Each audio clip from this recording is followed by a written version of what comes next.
Hello friends, मैं प्रियंका आर्या आप सबका आपके अपने YouTube channel let's start study में बहुत बहुत स्वागत करती हूँ। आज मैं आप सबके जीके जीएस के टॉप 20 मोस्ट इंपॉर्टेंट क्वेश्चन लेके आऊँ। ये क्वेश्चन रेलवे एनटीपीसी व ग्रुप डी के एग्जाम पैटर्न को ध्यान में रख के डिजाइन किए गए। आज के इस वीडियो में हम टॉप 20 इंपॉर्टेंट क्वेश्चन डिस्कस करेंगे। उन क्वेश्चन से रिलेटेड एक्स्ट्रा फैक्ट्स जानेंगे जो आपके एग्जाम के लिए बहुत ही हेल्पफुल होंगे, इसलिए इस वीडियो को पूरा एंड तक देखिएगा। तो चलिए डिस्कस करते हैं आज का फर्स्ट क्वेश्चन। इससे पहले हम 100 क्वेश्चन डिस्कस कर चुके हैं। अगर आपने अभी तक उन क्वेश्चंस को नहीं देखा तो हमारे चैनल की प्लेलिस्ट में जाइए, वहाँ से देख लीजिए। तो आज का फर्स्ट क्वेश्चन है, अंतर्राष्ट्रीय न्यायालय में कुल न्यायाधीश होते हैं? तो अंतर्राष्ट्रीय न्यायालय में कुल 15 न्यायाधीश होते हैं। इस क्वेश्चन का राइट आंसर सी है। इसके अलावा अंतर्राष्ट्रीय न्यायालय का जो मुख्यालय हेग के नीदरलैंड में स्थित है। वो अंतर्राष्ट्रीय न्यायालय जो संयुक्त राष्ट्र का ही एक अंग है। इसमें जो 15 न्यायाधीश होते हैं इनकी नियुक्ति 9 वर्ष के लिए की जाती है। नेक्स्ट क्वेश्चन डिस्कस करते हैं। नेक्स्ट क्वेश्चन आपका कह रहा है कि उच्चतम न्यायालय के द्वारा वरिष्ठ अधिवक्ता प्रशांत भूषण पर अवमानना मुकदमे में कितने रुपए का जुर्माना लगाया गया? तो उच्चतम न्यायालय के द्वारा वरिष्ठ अधिवक्ता प्रशांत भूषण पर प्रतीकात्मक जुर्माने के रूप में 1 रुपये का जुर्माना लगाया गया। इस क्वेश्चन का राइट आंसर डी है। इन क्वेश्चन के साथ में मैं जो आपको एक्स्ट्रा फैक्ट्स बता रही हूँ उन सारे फैक्ट्स को नोट करते जाइएगा, क्योंकि आपके एग्जाम के लिए बहुत ही हेल्पफुल है। और अगर आपको इन क्वेश्चन के आंसर आ रहे हैं तो आंसर कमेंट बॉक्स में दीजिएगा, या फिर आपका स्कोर कितना रहा 20 क्वेश्चन में, आपके कितने क्वेश्चन सही हुई है हमें कमेंट बॉक्स में बताइएगा। नेक्स्ट क्वेश्चन डिस्कस करते हैं।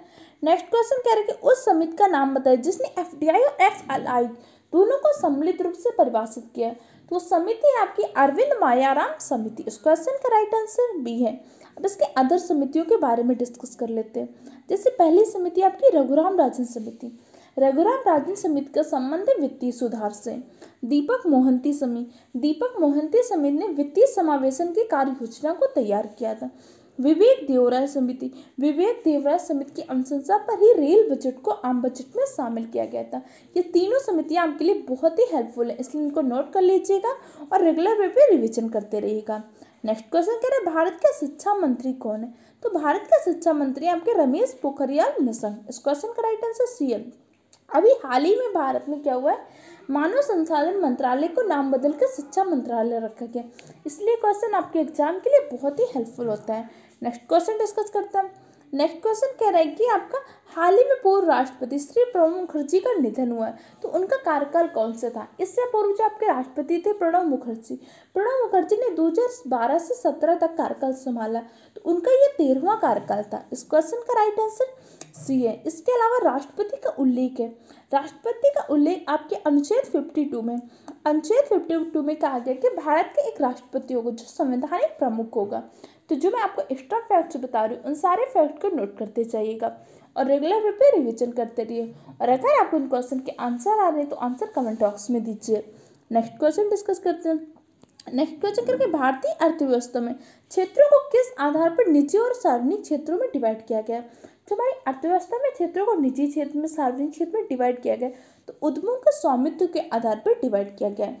इस क्वेश्चन का राइट आंसर ए है। इसी तरह से अर्थव्यवस्था से रिलेटेड काफ़ी इंपॉर्टेंट क्वेश्चन हमने इसके प्रीवियस वीडियो में डिस्कस किया। अगर आपने अभी तक उनको नहीं देखा तो हमारे चैनल के प्लेलिस्ट में जाइए, वहाँ से जाके वीडियो को देख लीजिएगा। और अगर आपको ये वीडियो हेल्पफुल लग रहा है तो हमारे चैनल को सब्सक्राइब करें, वीडियो को लाइक करें और अपना फीडबैक कमेंट बॉक्स में दीजिए। नेक्स्ट क्वेश्चन डिस्कस करते हैं। नेक्स्ट क्वेश्चन कह रहा है कि आपका जो जजिया कर को अंतिम रूप से समाप्त करने वाला मुगल सम्राट था, तो जजिया कर को अंतिम रूप से समाप्त किया था मोहम्मद शाह रंगीला ने। इस क्वेश्चन का राइट आंसर बी है। मोहम्मद शाह रंगीला का वास्तविक नाम था आपका रोशन अख्तर।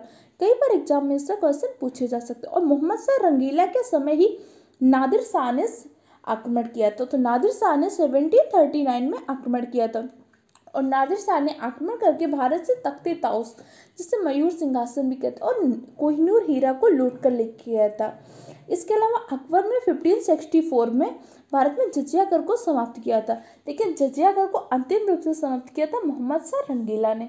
जजिया कर क्या होता है? जजिया कर एक प्रकार का कर था जो गैर इस्लामिक व्यक्तियों के द्वारा उस स्थान पर रहने के लिए उनकी संपत्ति की, उनके जीवन की रक्षा हेतु लिया जाने वाला एक प्रकार का कर था। इस क्वेश्चन का राइट आंसर बी है। नेक्स्ट क्वेश्चन डिस्कस करते हैं। नेक्स्ट क्वेश्चन कह रहा है सत्येंद्र सिंह लोहिया किस खेल से संबंधित है? सत्येंद्र सिंह लोहिया जो एमपी के हैं, ये क्या है? तैराकी से संबंधित, ये पैरा तैराक है। इस क्वेश्चन का राइट आंसर डी है। एक दिव्यांग जो तैराकी से संबंधित है, कौन? सत्येंद्र सिंह लोहिया। और सत्येंद्र सिंह लोहिया को अभी कुछ समय पहले तेनजिंग नोर्गे एडवेंचर अवार्ड से भी सम्मानित किया गया था, इसलिए इंपॉर्टेंट है, नोट कर लीजिएगा। नेक्स्ट क्वेश्चन डिस्कस करते हैं। नेक्स्ट क्वेश्चन कह रहा है कि भारत के संसद के भाग होते हैं, जो अनुच्छेद 79 में उल्लेख है कि भारत के संसद के भाग में राज्यसभा, लोकसभा और राष्ट्रपति, ये तीनों भारत के संसद के भाग हैं। तो इस क्वेश्चन का राइट आंसर बी हो जाएगा, राज्यसभा, लोकसभा और राष्ट्रपति। नेक्स्ट क्वेश्चन डिस्कस करते हैं। नेक्स्ट क्वेश्चन कह रहा है हम्बनटोटा बंदरगाह कहाँ पे स्थित है? तो हम्बनटोटा बंदरगाह आपका श्रीलंका में स्थित है। इस क्वेश्चन का राइट आंसर सी है। अब ये अभी सुर्खियों में क्यों?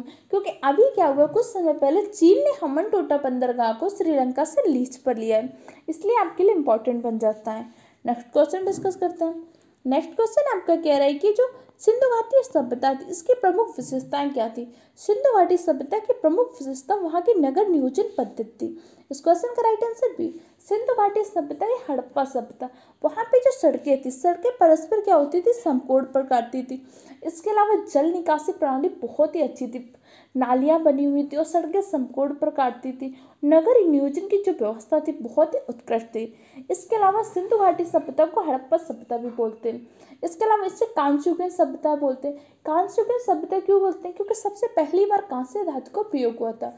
सिंधु घाटी सभ्यता में सर्वाधिक प्रयोग की जाने वाली धातु थी तांबा, लेकिन पहली बार हुआ था कांस्य धातु का प्रयोग। और सिंधु घाटी सभ्यता में जो समाज था मात्र सत्तात्मक था। यहाँ पे क्या होता था, मिट्टी की जो मूर्तियां बनती थी वो लोक कला के रूप में प्रचलित थी, और जो मिट्टियों का निर्माण करते थे भ्रष्ट मोम पद्धति के द्वारा मिट्टियों का निर्माण करते थे। और यही सभ्यता के द्वारा आपको कांस्य धातु की बनी एक नर्तकी की मूर्ति प्राप्त हुई। ये सारे इंपॉर्टेंट पॉइंट है, नोट कर लीजिएगा। इसके अलावा यहाँ पे क्या होता था, फारस से भी व्यापार होता था, जिसका आपको अवशेष इसका मिला है, आपको फारस की मुद्रा प्राप्त हुई है लोथल से। इंपॉर्टेंट पॉइंट जो मैं बता रही हूँ नोट कर लीजिए, आपके एग्जाम के लिए बहुत ही हेल्पफुल है, और रेगुलर वे पे रिविजन करते रहिएगा। नेक्स्ट क्वेश्चन डिस्कस करते हैं। नेक्स्ट क्वेश्चन कह रहा है सिंधु घाटी सभ्यता में चावल के साथ से प्राप्त हुए, तो चावल के साथ से आपके प्राप्त हुए लोथल से, और लोथल ही सिंधु घाटी सभ्यता का एक प्रमुख बंदरगाह भी था। तो इस क्वेश्चन का राइट आंसर ए है। नेक्स्ट क्वेश्चन डिस्कस करते हैं। नेक्स्ट क्वेश्चन कह रहा है कि जो आपको अंतर्राष्ट्रीय परमाणु एजेंसी का मुख्यालय कहाँ पे स्थित है? तो अंतर्राष्ट्रीय परमाणु ऊर्जा एजेंसी का मुख्यालय आपके वियना में स्थित है। इस क्वेश्चन का राइट आंसर सी, वियना आपकी ऑस्ट्रिया की राजधानी है। नेक्स्ट क्वेश्चन डिस्कस करते हैं। नेक्स्ट क्वेश्चन कह रहे हैं अनुच्छेद 163 से आप क्या समझते हैं? अनुच्छेद 163 में जो अंतर्राज्य परिषद इसकी स्थापना का उल्लेख है। इस क्वेश्चन का राइट आंसर बी है। और अंतर्राज्य परिषद की स्थापना कौन करता है? तो अंतर्राज्य परिषद की स्थापना राष्ट्रपति करता है। केंद्र और राज्य के मध्य विवादों के समाधान हेतु अंतर्राज्य परिषद की स्थापना की जाती है, जिसका उल्लेख आपके अनुच्छेद 163 में है। नेक्स्ट क्वेश्चन डिस्कस करते हैं। नेक्स्ट क्वेश्चन कह रहा है कि रानी लक्ष्मीबाई का जन्म हुआ था, तो रानी लक्ष्मीबाई का जन्म आपके वाराणसी में हुआ था, और इनका विवाह कहाँ पे हुआ था? तो इनका विवाह जो हुआ था झांसी के राजा के साथ हुआ था, और जबकि इनकी मृत्यु हुई थी ग्वालियर में। तीनों पॉइंट याद रखिएगा। और रानी लक्ष्मीबाई से रिलेटेड कुछ इंपॉर्टेंट पॉइंट आपको पता होना चाहिए, जैसे रानी लक्ष्मीबाई के बचपन का नाम था छबीली मनु। इसके अलावा इनका वास्तविक नाम था मणिकर्णिका। इनका विवाह झांसी के नरेश गंगाधर राव से हुआ था, जिनका एक इनका पुत्र था, दत्तक पुत्र इन्होंने गोद लिया था, दामोदर राव। और 1857 का जब विद्रोह हुआ था, तो झांसी से इन्होंने बहुत ही सफलतापूर्वक विद्रोह का संचालन किया था। और वहाँ पे जो दमनकर्ता अधिकारी था सर ह्यूरोज ने जब अपनी आत्मकथा लिखी थी, उसमें इन्होंने झांसी की रानी का उल्लेख किया था। सर ह्यूरोज ने कहा था कि विद्रोहियों में अकेला मर्द रानी लक्ष्मीबाई को बोला था। नेक्स्ट क्वेश्चन डिस्कस करते हैं। नेक्स्ट क्वेश्चन आपका कह रहा है कि यूएन सुरक्षा परिषद के 5 स्थायी सदस्य हैं।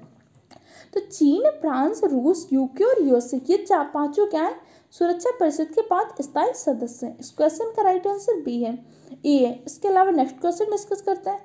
नेक्स्ट क्वेश्चन आपका कह रहा है कि वह घटना जो प्रकाश तरंग में देखी जा सकती है लेकिन ध्वनि तरंग में नहीं होती, विवर्तन की घटना आपके प्रकाश में भी होती है और ध्वनि तरंगों में भी होती है। अपवर्तन आपके प्रकाश में भी होता है, ध्वनि में भी होता है। विवर्तन की घटना भी दोनों में होती है, जबकि ध्रुवीकरण की घटना आपके ध्वनि तरंगों में नहीं होती। इस क्वेश्चन का राइट आंसर डी है। जैसे व्यतिकरण में क्या होता है, जो समान तरंगे समान आयाम में जो गिरती उसकी घटना जो होती है व्यतिकरण होती है। अपवर्तन में क्या होता है, प्रकाश की किरण एक माध्यम से जाती है तो दूसरे माध्यम में क्या होता है, मार्ग से विचलित हो जाती है। विवर्तन, तीर्थ सिरों पर प्रकाश के मुड़ने की घटना क्या होती है, विवर्तन। जैसे प्रकाश के अपवर्तन से रिलेटेड अक्सर आपके एग्जाम में क्वेश्चन पूछे जाते हैं। जैसे क्या होता है कि कोई वह वस्तु जल में पड़ी होती है तो जल में वह वस्तु अपनी वास्तविक गहराई से थोड़ा ऊपर प्रतीत होती है, किसके कारण, प्रकाश के अपवर्तन के कारण। नेक्स्ट क्वेश्चन डिस्कस करते हैं। नेक्स्ट क्वेश्चन आपका कह रहा है कि जो मानव शरीर की सबसे लंबी कोशिका है, तो मानव शरीर की सबसे लंबी कोशिका तंत्रिका कोशिका है। इस क्वेश्चन का राइट आंसर सी है। तंत्र की संरचनात्मक और क्रियात्मक इकाई न्यूरॉन्स को बोलते हैं। इसके अलावा इसके अदर ऑप्शन डिस्कस कर लेते हैं। जैसे रक्त कोशिका, रक्त में 3 प्रकार की कोशिकाएं पाई जाती है, आरबीसी, डब्ल्यूबीसी और प्लेटलेट्स। आरबीसी को आप एरिथ्रोसाइट बोलते हैं, डब्ल्यूबीसी को ल्यूकोसाइट और प्लेटलेट्स को थ्रोम्बोसाइट।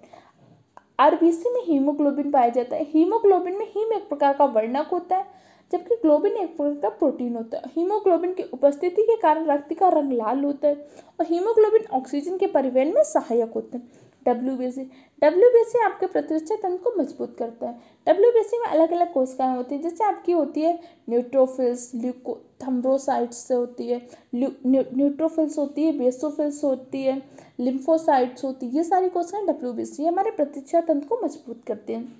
इसके अलावा प्लेटलेट्स, थ्रोम्बोसाइट, ये ब्लड क्लॉटिंग में सहायक होती है, रक्त का थक्का जमाने में सहायक होती है। अंडाणु मानव शरीर की सबसे बड़ी कोशिका होती है। अगर आपसे पूछेगा मानव शरीर की सबसे बड़ी कोशिका तो मादा अंडाणु होती है। शुक्राणु मानव शरीर की सबसे छोटी कोशिका।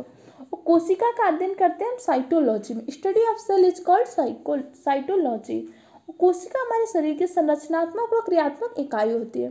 कोशिका से मिलकर ऊतक बनते हैं, ऊतक से मिलकर अंग बनता है, अंग से मिलकर अंगतंत्र और अंगतंत्र से मिलकर हमारा शरीर बनता है। इसीलिए कोशिका को शरीर के संरचनात्मक व क्रियात्मक इकाई कहते हैं। नेक्स्ट क्वेश्चन डिस्कस करते हैं। नेक्स्ट क्वेश्चन कह रहा है कि निम्नलिखित में कौन सा रेडियोधर्मी तत्व नहीं है, प्लेटोनियम, जिरकोनियम, यूरेनियम, रेडियम। तो इसमें आपका जो जिरकोनियम है, जिरकोनियम एक रेडियोधर्मी तत्व नहीं है। इसके अलावा बाकी सारे प्लूटोनियम, यूरेनियम, रेडियम, ये सारे आपके क्या रेडियोधर्मी तत्व हैं। तो इस क्वेश्चन का राइट आंसर बी है।